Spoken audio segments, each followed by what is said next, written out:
the media is actually a very, very simple procedure.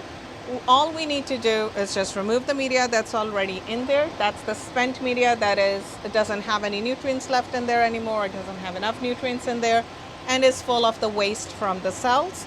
And then you can wash them once with PBS if you feel like there was a lot of waste or stuff in there, or if there were a lot of floaters, or you can go directly into media again.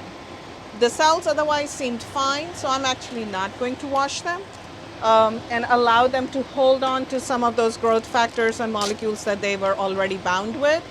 And I'm just going to simply change the media, remove one and change the other. These are individually wrapped sterile pipettes. You do not want to touch the tip, and you do not want to remove the cover until you're ready to use them. To aspirate, our aspirator is already clean before we use them.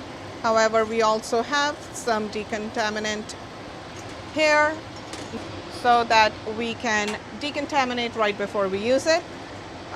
You can use 10% bleach or a hospital grade disinfectant to decontaminate. And then we can simply remove the media from each plate. These plates are the cells of the same type, same culture, so we don't need to worry about cross-contamination. And before and after, of course, I decontaminate. And then I'm going to take new media. Oh, this one is not charged. Let's see if this one is charged. Yes, it is.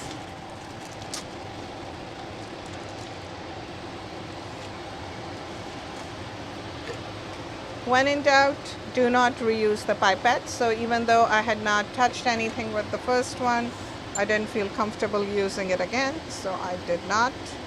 And I'm going to put about 7 ml of media in these new plates, and they're ready to go.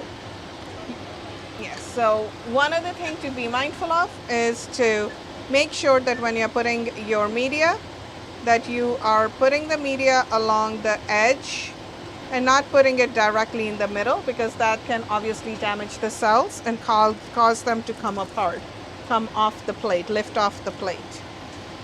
As soon as you're done, the best practice is to put them back in the incubator where they belong, because every minute out at room temperature is going to be stressful for them since they are not in their controlled incubated environment. So they are going to go back into the CO2 incubator with 5% CO2 and 37 degrees and the right humidity to continue to culture.